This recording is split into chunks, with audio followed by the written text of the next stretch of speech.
Boy, are you going to enjoy this, everybody. I've got an absolute treat for you. I'm speaking to my wonderful soul sister here, Veda Austin, and many of you I know Veda's extraordinary work with crystallography. And for those of you who don't know her work, she's a water researcher, public speaker, mother, artist, author, and she's dedicated the last 10 years of her life to observing and photographing the life of water. And she believes that water is fluid intelligence, observing itself through every living organism on the planet and in the universe. And that's going to be very pertinent to what we're going to be talking about today. And every time I check in with Veda, her work has taken another gigantic step forwards. I just can't keep up with you, Veda. So welcome. It's an absolute joy, pleasure, honor to have you with us today on the channel. Oh, Pam, what a lovely introduction. And it is a very exciting share that I have for you today and for everybody. I know you've already seen it, but I know we've both been really looking forward to sharing this. Yeah, very much so. And just to set this up before Veda takes over and shares all her beautiful crystallography, this all started back in March 2024. I was reading a book called Sensitive Chaos by Theodore Schwenk. And there was a sentence, just a phrase actually, on page 65, so you can go and get the book and check this out. Theodore talked about the imponderable influences of the planetary universe, and something went ping in my brain that was important. And on page 66, he talks about an experiment that was done, that the same sample of water was taken, put into a series of test tubes, and every 15 minutes, the next test tube was shaken to kind of reset it. This was on the day of a total solar eclipse. And then wheat grains were put into each test tube. And some days later, the growth of the wheat grains in each test tube were measured. And what was found was that the wheat grains that were in the water that had been reset during the total solar eclipse had the weakest wheat growth. And that was statistically significant and measurable. And so what that meant was, not only was there a direct physical effect on the water, but the light and the energy from the sun was having a statistically significant measurable effect on the growth potential, if you like, of the water. So something in my brain went ping, even louder. So I thought, I've got to speak to Veda about this. So we had a conversation and we hatched a plan back in March, and we've kept very quiet about it all the way through. And in fact, I only saw Veda's astonishing crystallography at the beginning of October when we met up together at her wonderful retreat. We spent a few days together, very memorable days in Glastonbury, and it blew me away. So I hope you're going to love this. It's wonderful for astrology. I think it's very exciting for really helping our understanding of how we create our reality too. So Veda, over to you from this point. Okay, yay. Well, I am super excited to share it with your audience and with everybody. So without further ado, let's have a look at the crystallography.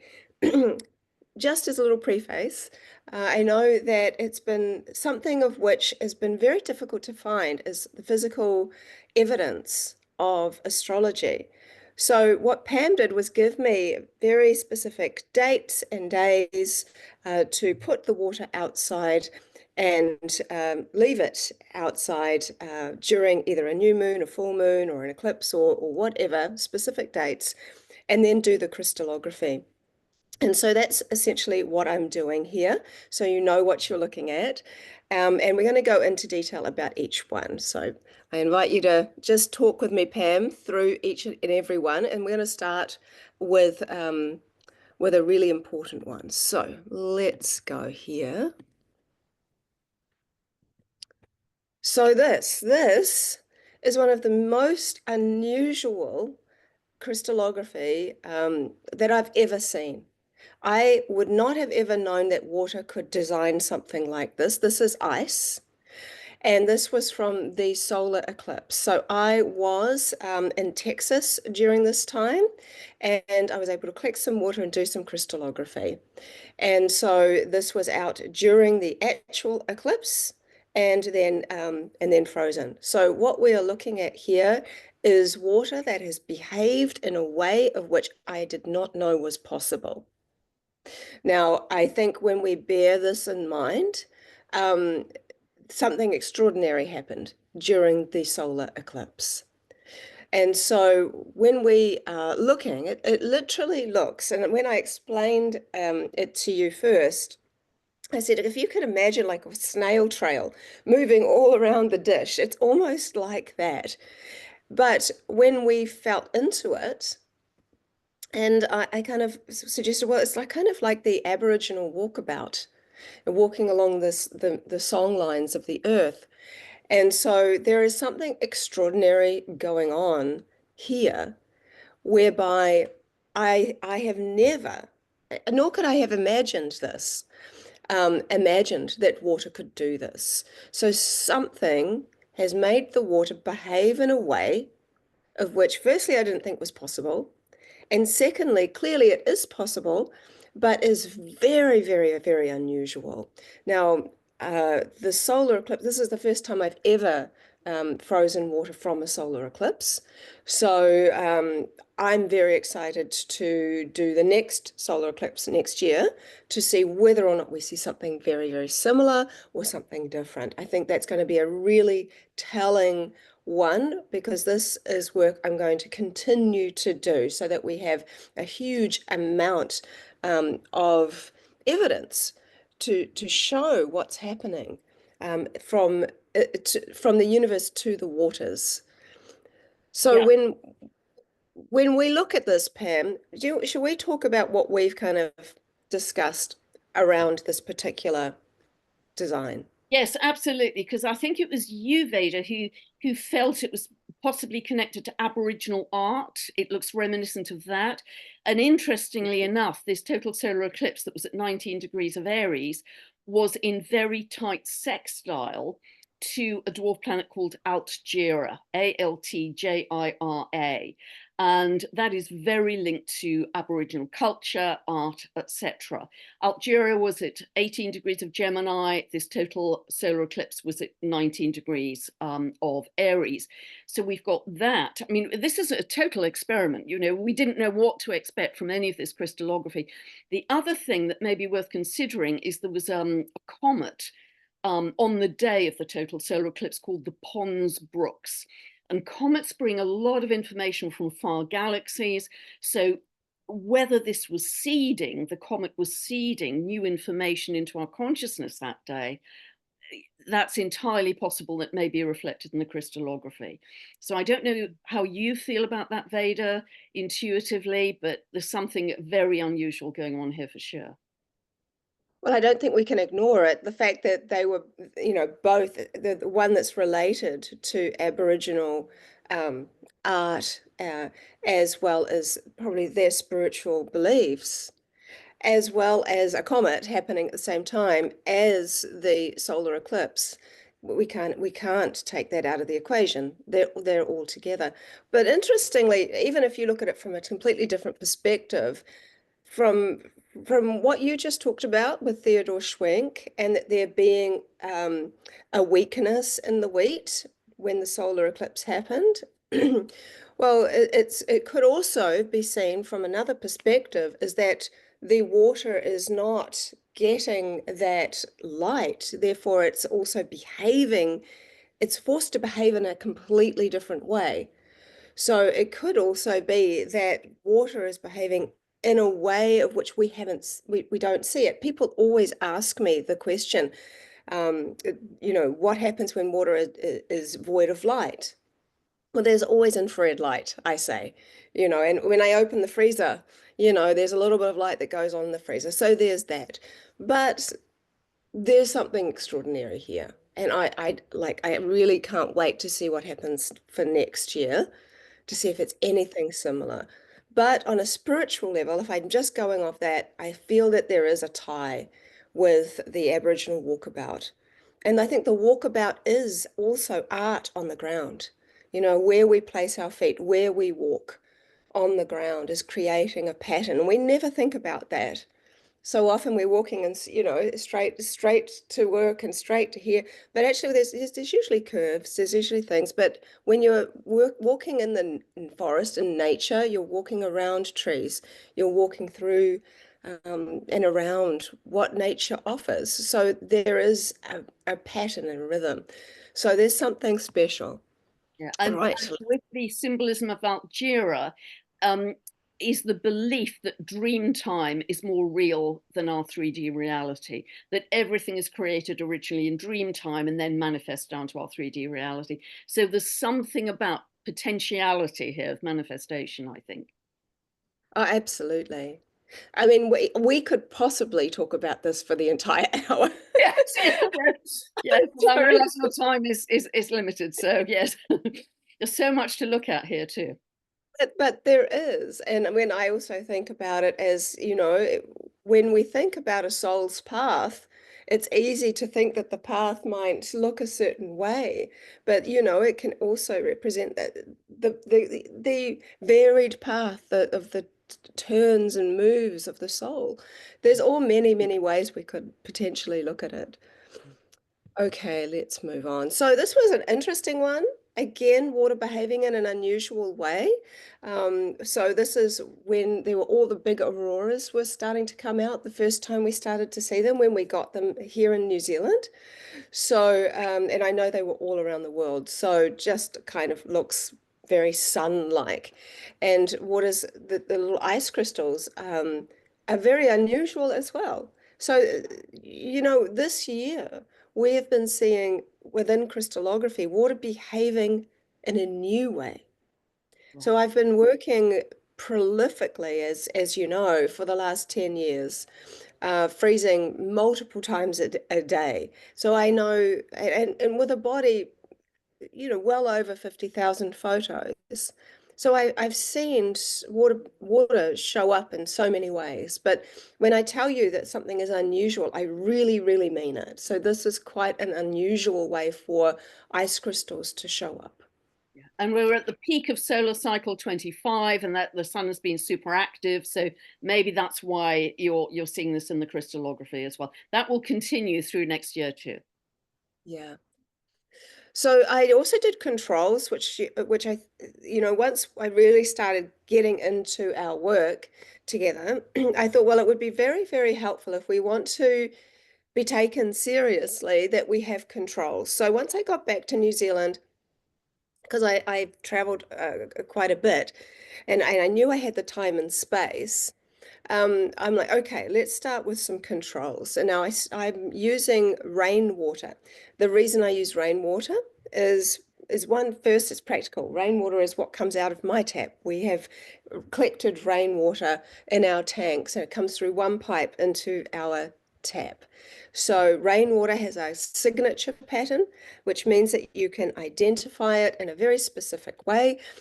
These are very specific, typical patterns of rainwater. And so I'm wanting to just show what they look like. And I haven't used any influence.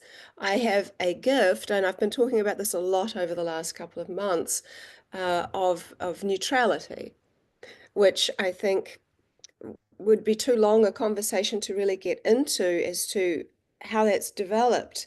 It could be for another time, but essentially, there is a part of me that's able to not have the uh, hope for outcome. I'm just very, very grateful that water shows me and reveals its natural patterns. If I become attached to an outcome, I find that I will not take that first reading as valid. I will repeat over and over again, at least 10 times, until that attachment to an outcome has really gone. That's a very helpful way to do it, or I won't do it. So, without an attachment to an outcome, getting a signature pattern or seeing a signature pattern is actually very easy. Water will design this pattern for rain. I have a specific pattern for spring water, for filtered water, for seawater, for municipal tap water. So it's very easy to identify the type of water. So these are very typical patterns of rainwater. And you can see that they're showing up quite consistently throughout the early part of June. But when we get to the new moon, so on June the 6th, for you in the UK, June the 7th for me, so we had to work out all of the timings as well, given that we're on different sides of the earth, something interesting starts to happen. And the interesting part is where we are able to, whoops, sorry.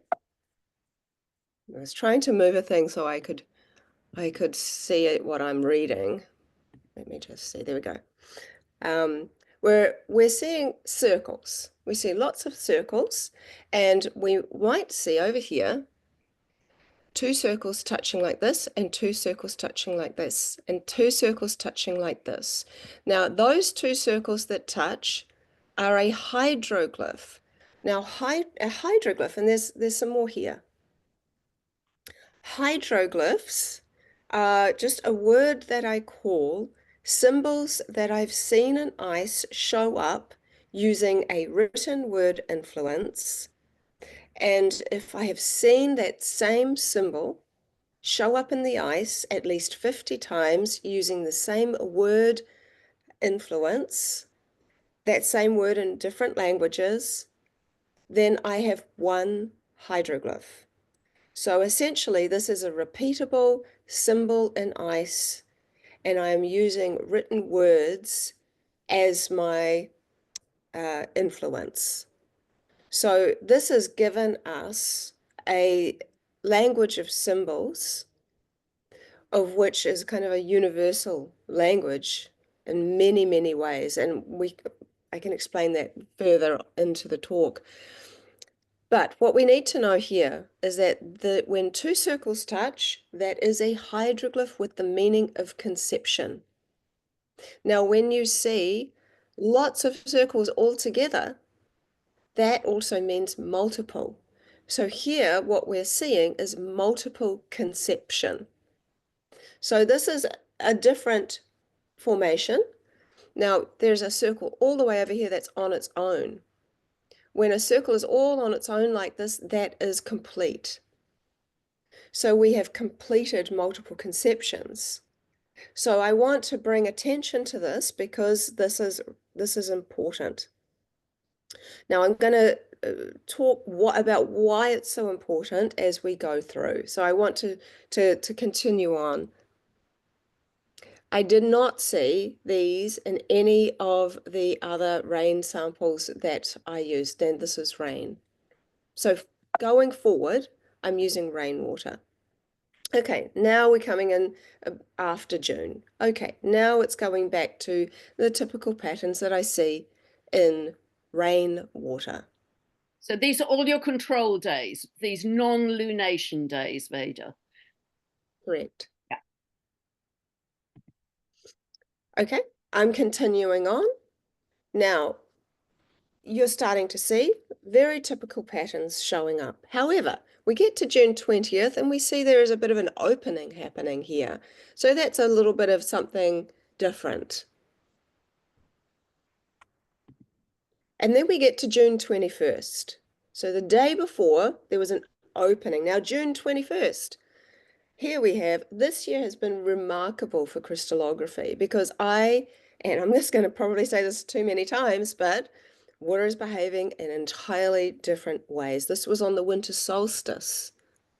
Now, this is bizarre and quite three-dimensional. It's like lots and lots of seeds or something. You know, it's a very, very unusual pattern. And just So, Veda, that was winter solstice in New Zealand. Here, of course, it was our summer solstice, and that happens because the sun in the tropical western zodiac has just moved into Cancer. Cancer is the sign most linked to motherhood. And here you have eggs or seeds, which I think is absolutely fascinating. I really love this one. It's just so unusual. And I'll add that when I'm putting these samples out, there's no words on them. I'm not writing anything with them. They're just out and then put into the freezer. I'm just adding when I did it according to um, according to when I did it. So let's go down, next one. So here's an interesting full moon in Capricorn, June 22nd. So this looks nothing like the signature patterns of rain. Now what we're seeing is something that looks like a moon or an egg with some kind of aurora around it or something. It's really, or an energy around it. It's very different. So I think what we need to remember here is what we're seeing for this full moon is kind of like an egg shape or a head shape. And then what we saw for the new moon was these circles. Okay, back to controls. Here we have 1st, 2nd, and 4th of July. So we're seeing, the typical patterns, the controls. Now, here we have July 5th, new moon in Cancer. Here we have the familiar. Oh gosh, this is interesting, Pam. Anyway, I'll tell you about that later. So here, what we're seeing is the conception hydroglyph with the completion hydroglyph. We have complete conception. Now, I'll just mention it. I don't want to leave you hanging on and plus I want to say it in the moment. See this line and the circle here, like this? Yeah. The line? Well, this is extremely pertinent to what I'll be sharing in my December webinar, where I'll be sharing all this work and the work I've been doing with the ice core water from Antarctica that's melted. Right. That line with a circle, wait till you see. Anyway, just bear that in mind. That is very specific to what I'm seeing in some of the samples from the 10,000-year-old ice core water from Antarctica. Wow. And what Yeah. what is also interesting astrologically is the new moons are always seed points. That's when you're encouraged to set a new intention. It's the seed point, it's the beginning. And so the fact that it's linked to your hydroglyph of conception, each of these new moons that we're going to see progressively, is perfect for the astrology. And of course, it's good to remember that this isn't just happening in Veda's petri dishes. Remember that we are made of water, that this is happening in the cells of our body. And that's what is very, very exciting about this whole project. Absolutely. And I've also done one or two in this where I've put water outside and inside. So we're going to see that. So here we get back. It's nice because you can start to see consistency, which is very important. So we're seeing the signature patterns of rain here, July 20th. There's an opening starting to happen again. Now, what's happening next? July 21st, full moon. Now we're starting to see that, remember the last full moon was kind of an egg shape? Well, now we're seeing this and it looks very much like a head to me. There's a lot going on in this dish. So we've even got this dot with the circle around it and some circles. There's a lot happening here.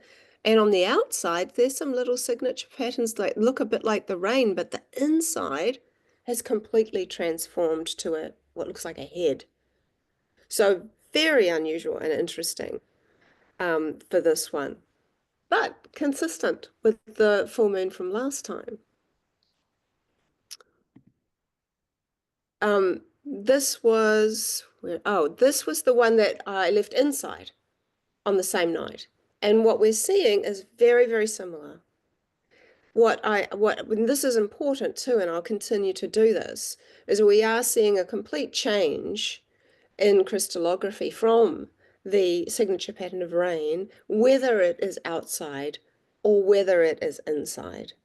It's not quite as clear as this, but it's certainly got similarities. So if this is happening to the cells of our body, Veda, it doesn't matter if we're outside or inside. It's No, a it does, divination effect. Is what we're it's saying. still it's still affecting us.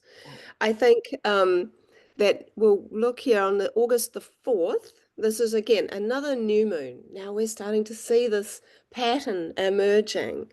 Now here we have the conception. But you might notice, see all this kind of little speckly patterns here? Yeah. This is the speckle, which is akin to the hydroglyph meaning earth. There's a tiny little heart here as well. In fact, there's two little hearts right here that I've just noticed, which is kind of nice because it's kind of a loving earth conception with a loving earth would actually be the meaning, because hearts are also a hydroglyph with meaning of love. So And there's something special. sorry, Veda, to interrupt you. Just to say, this is new moon in Leo, and Leo is the sign most linked to the heart. Oh, it's so, I love this one. It's just, and even in the shape of it, it looks like a human heart a little bit, and a little bit like a shape of a heart. So this is very special. I really love this one. Okay, now we're into water doing something unusual again. So this is August 19th, full moon, and we're seeing the kind of shape, an unusual sort of ovally sort of shape over here. We're seeing water behave looking a lot like, I guess, a bit like waves or movement of water. That's what these kind of patterns look like a bit to me. So yes, again, full moon, we're starting to see that sort of ovalish, circular shape starting to happen. Water has no evidence of the rain signature pattern here, so this is an entirely changed dish. Back to a new moon in Virgo, September 3rd for you. September 3rd, yeah, so I leave it over the time when for me it's I know it's going to hit the new moon. Now here what we're seeing is the conception glyph here, the two circles touching, right? And then we have a completion glyph over here and another one over here. But see this sign, this design right here? This is a hydroglyph that is the meaning of sun. So, and down the side, see all these little branch shapes? The branch shapes are the hydroglyph with the meaning of both change as well as winter.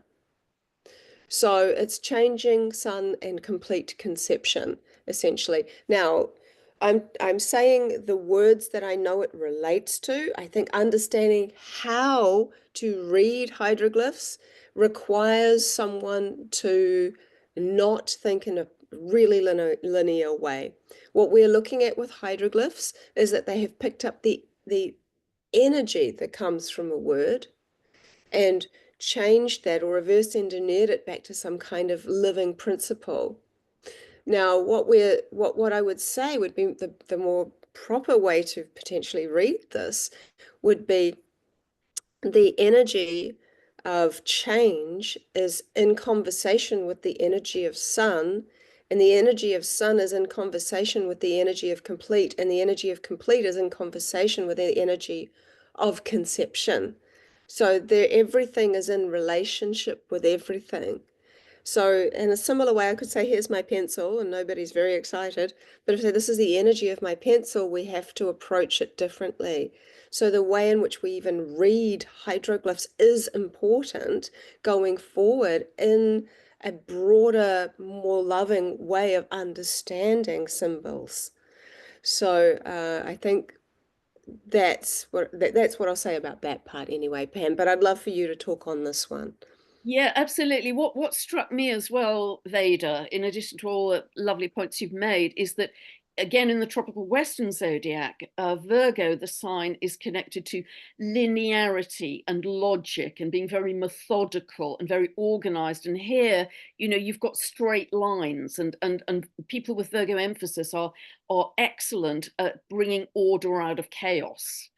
They're very organized people. So there's a sense of the tropical Western zodiac sign being reflected in the crystallography as well, which I find absolutely fascinating. And what I love about these images, with the new moon, you don't see a moon. You're in the dark of the moon, essentially. You haven't even got a sliver of a crescent moon. So what the crystallography appears to be doing is not just just a simple reflection. It's taken the meaning of the new moon and translated it, as you say, Veda, and this happens with all of your work, into the actual meaning through the crystallography. And I think that's stunning. And that whole theme builds and builds and builds as you go through this presentation. Oh, I love that. I often think about conception, and when seeds as well, they start to grow. Everything's done in this dark space, in the quiet spaces. So much happens in the dark, quiet spaces. So seeing that this consistent conception and also complete keeps showing up. Now, I want to add here that with conception and complete, we're seeing consistency with this coming up for the new moon. But very interestingly, Pam, is that with every sacred site that I have either been to or put the dish of water on top of a picture of, and including the I haven't done a lot, but including the crop circle pictures, the genuine crop circle pictures that I've put the dish of water on top of, I also see complete conception. Complete conception appears to be something directly linked to something of which the ancients knew about. Wow, A that's certain fascinating. relating to ancient temples, ancient megalithic stones, ancient sites. Wow. And even in Göbekli Tepe, I have seen complete conception show up. So this is something I'll share more in December, but I think it's really, really important to see that link there. Um, Now we have water doing something very strange, and again, it has something to do with an eclipse. This was the lunar eclipse in Pisces in September. And for me, this kind of looks quite like plasma. So when I was looking at it, it had a very unusual look about it. I touched it as well because it almost looks like a picture. Sometimes I've seen that. It's interesting. One other time I saw water show a pattern where it still looked kind of liquid, but it was actually ice. And I had to touch it to make sure. I said, liquid, is it ice? And by holding the dish up, remembering I'm holding the dish up to take the photos, and the crystallography is stuck to the dish. And so that one time where I did that, it was when I asked water if it could see spirit, and it had designed this face that literally looked like it was still moving, like it was watery, like it was plasma, but it was actually ice. So I have seen water do some very strange things, but this year I've never ever seen anything like this one and the solar eclipse. So this one is congruent, at least with an unusual showing up of water within an eclipse energy.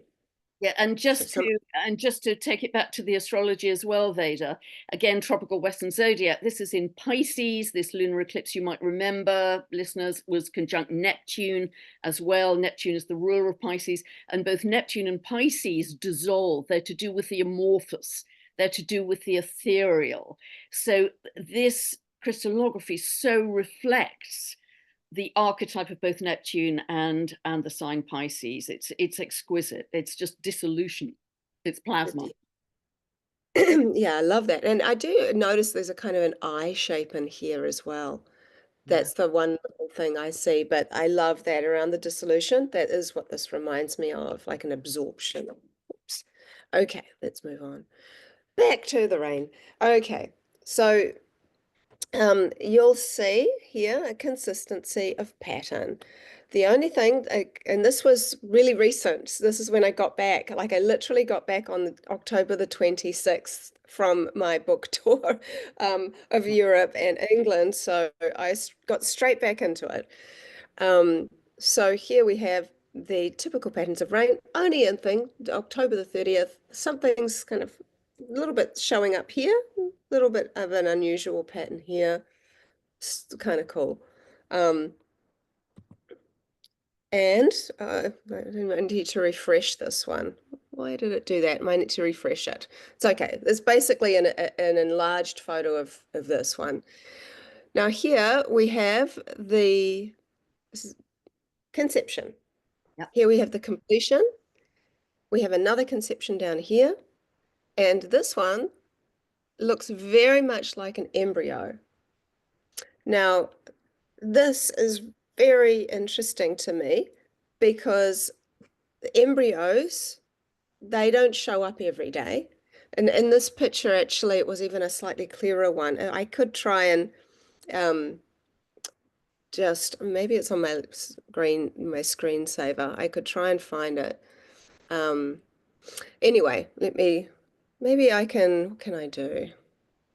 What do you want me to do, Pam? Shall I see if I can find it? Or I mean, basically it's this, but just Yeah, I think showing it. that's fine in terms of visibility, Veda. Yeah, that's Well, fine. okay, so we've got this sort of embryo shape here. We have conception, we have completion, we have completion. So this seems very specific to something being born. This is something about being conceived, sorry. So, and it seems very relative to an embryo. So some kind of embryonic formative aspect. So there's conception. Actually, it looks like there's another circle there hiding underneath it. So it could be two conceptions and a completion. And but this is almost like there's already one being formed, that's starting to grow. It's really an unusual one here because there's quite a lot to it.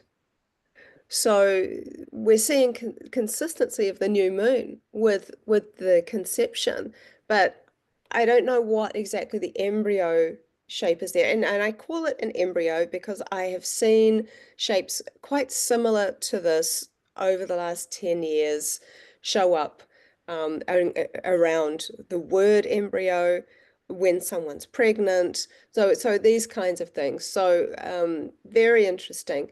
And conception can mean multiple things. Conception of an idea, conception of thought, conception of a child. But there's something about new beginnings, new child, new energy, new something Yeah. here that's very significant.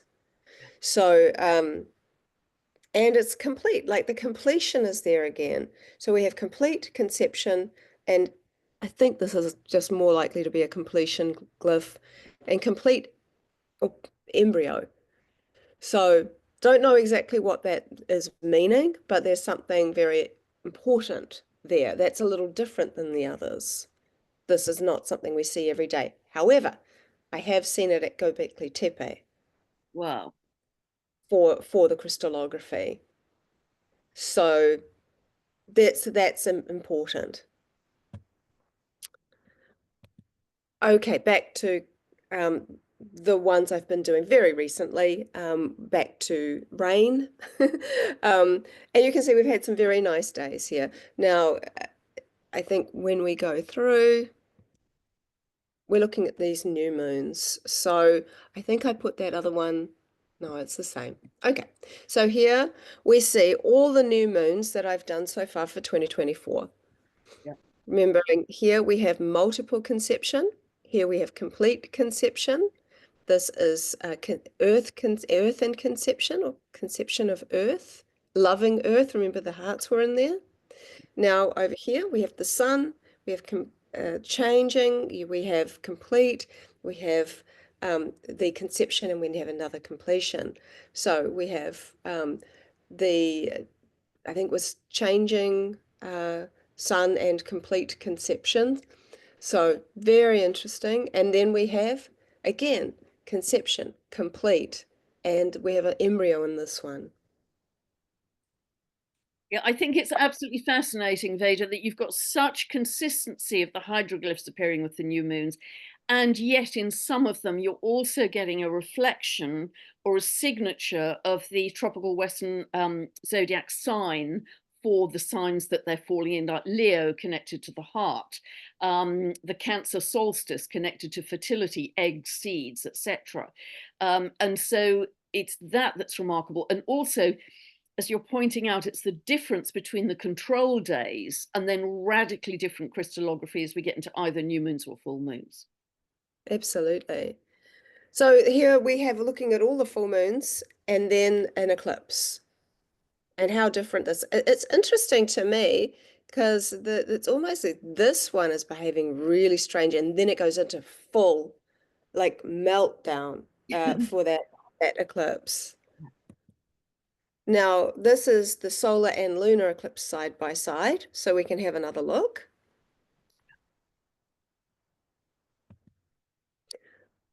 Oh, this was when I was on May 16th. Now we're going to 2022.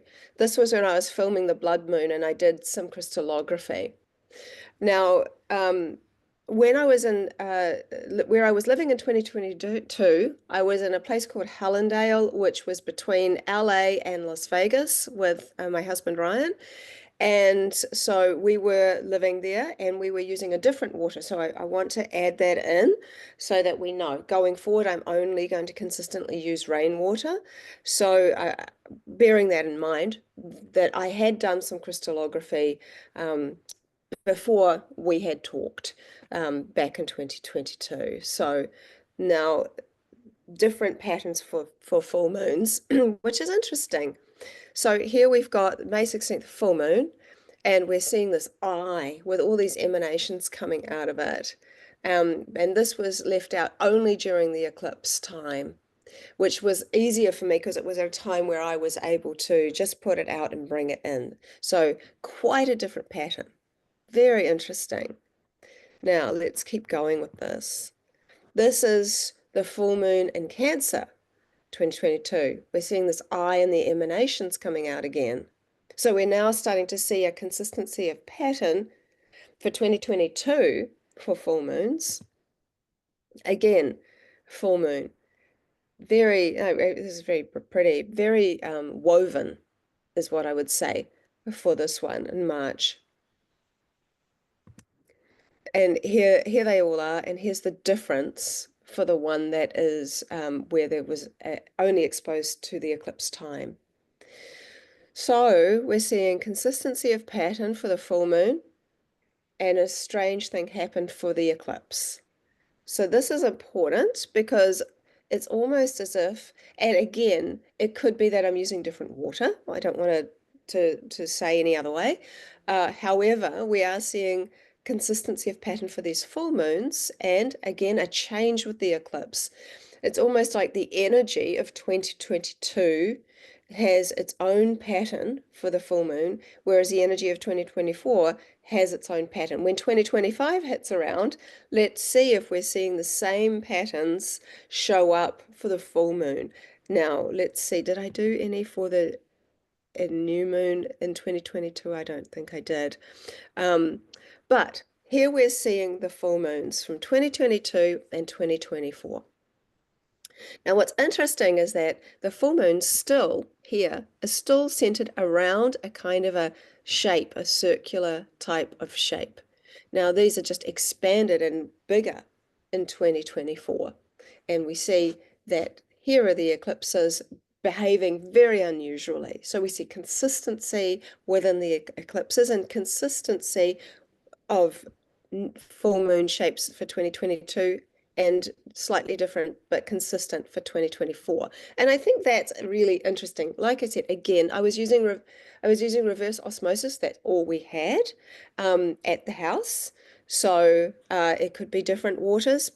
However, I have seen that I can use work with rainwater and it can behave and look like spring water when given the certain environment. So it could be that this is accurate, but without me being able to consistently do this using the same water, we can't 100% say, only with the ones where I've used the rainwater. Now, here was a new moon I did in 2021, Pam. Wow. So we're seeing consistency. And it was the day before my birthday. So my birthday's July 11th. So we're starting to see lots of consistency here with the conception glyph and the multiplication. Yeah, and that So again was in Cancer. So Cancer linked again to fertility and motherhood. And you're seeing yeah, so many of those little circles, conception. yeah, yeah, absolutely. Um, Now, these are results from leaving the water in the midday sun, which has helped us find a lot of answers, I think, around this particular pattern of the sun.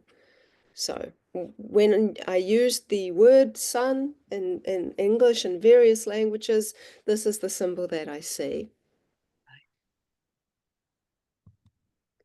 Um, Again, we're seeing very, very similar patterning.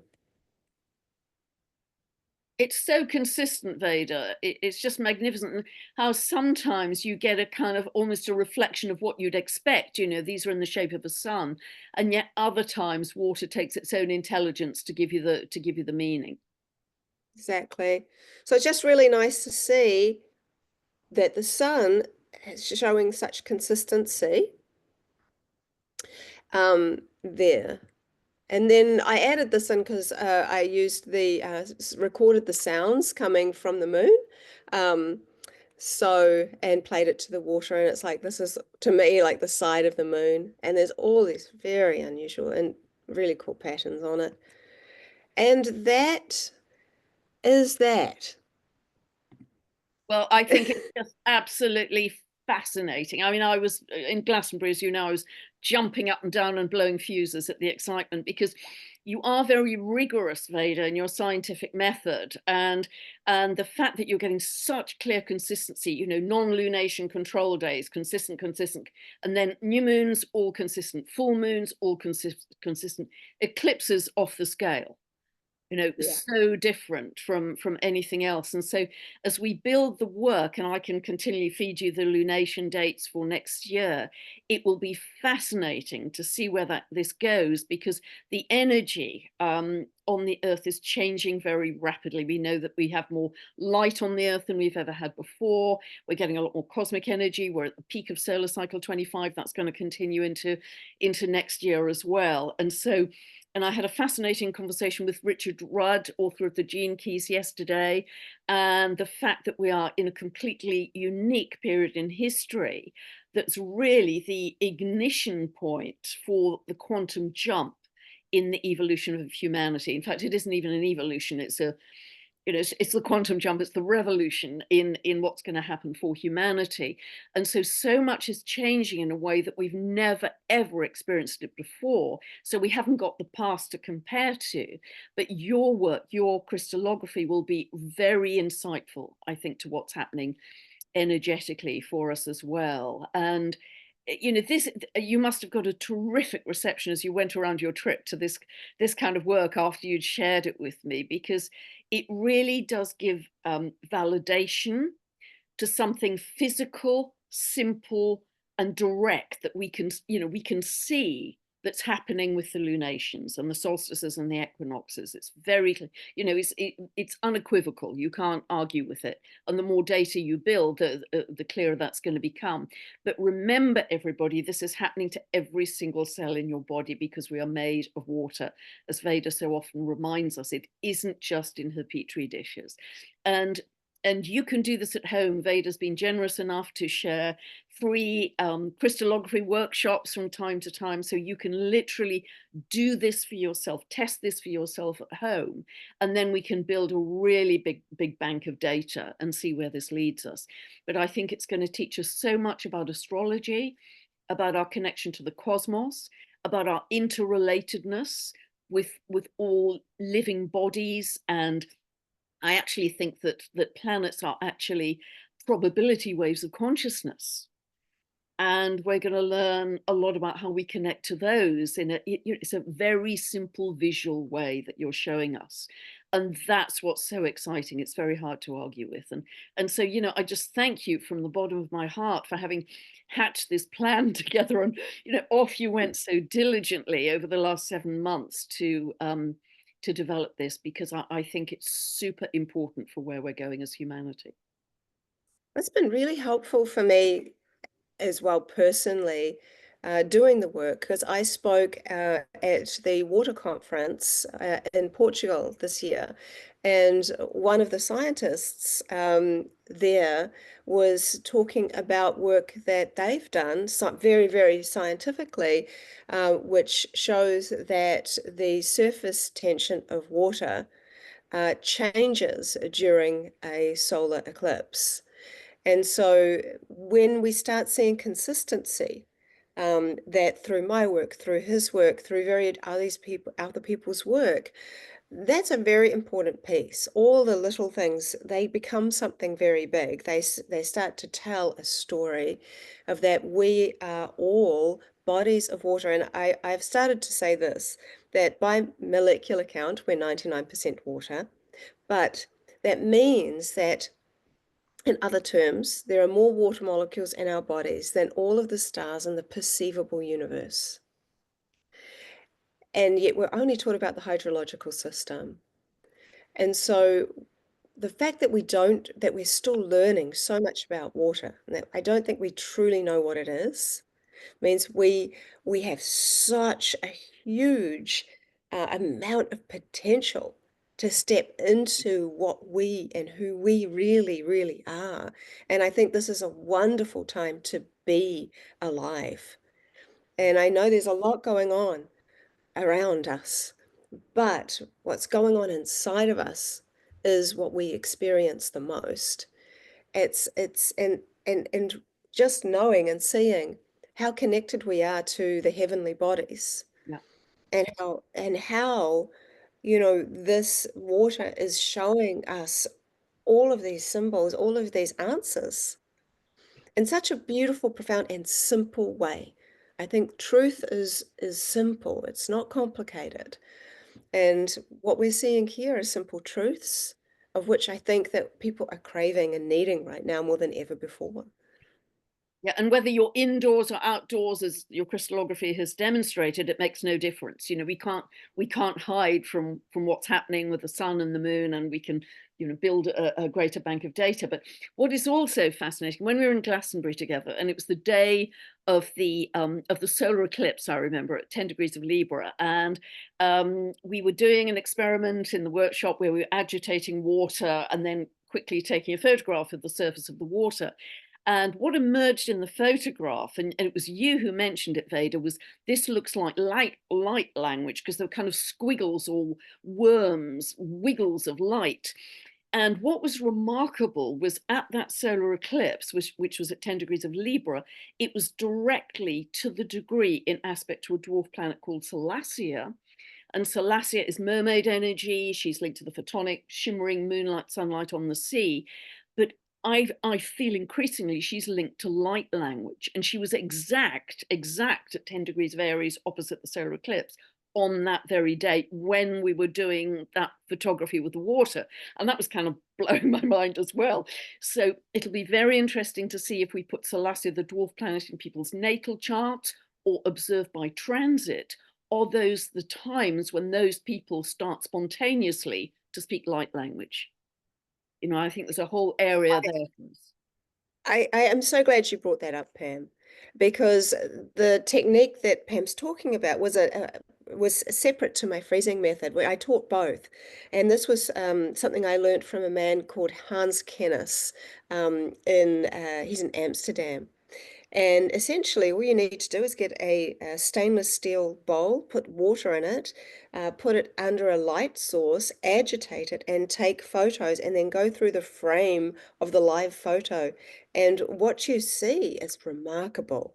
You see various different faces and features and animals and all kinds of things. And I'll teach it in December as well, just to show people. But what I've said is exactly how you do it. But very importantly, and something of which I've started to focus on, is the way that light on top of the surface of water forms into different designs. Now, sometimes those designs can look extremely much like words, letters. In fact, I've seen a small word in there. I've seen hearts in there.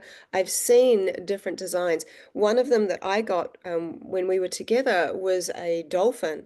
And there was all this, what you could term as light language on the water. And with the focus on light and water, we are in the right direction because water is a container of light. Wherever the light goes, the water follows. So there's a few things I want to say about that, which I'll do very quickly. But we often get told that water is H2O, two hydrogens and an oxygen. But what if I told you that the water is only one part matter? And the matter is the hydrogens and oxygen, then the rest is photonic light, making water a lighthouse. And as the water's freezing, but before it's taken off into form, it sends out these little shoots. At the end of those shoots, if I open the freezer at the perfect time, I see light coming out of the tip of the ice.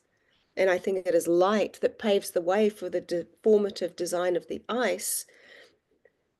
I think if we focus on the light on the surface of water, the way that light plays with water, the way that this works together, I think we're going to it's going to take us into a new level of understanding. And it's easy to just have overlooked these things, but it's time to take a look at what we've been overlooking because the secrets are in all the subtleties. And this is the way forward, I think. Yeah, it's almost like they're different points on the density spectrum, isn't it? That water is condensed light, so that's at one end of the density spectrum, and light is at the other. And it's just a flowing spectrum, as it were. And your work is demonstrating that exquisitely, Veda.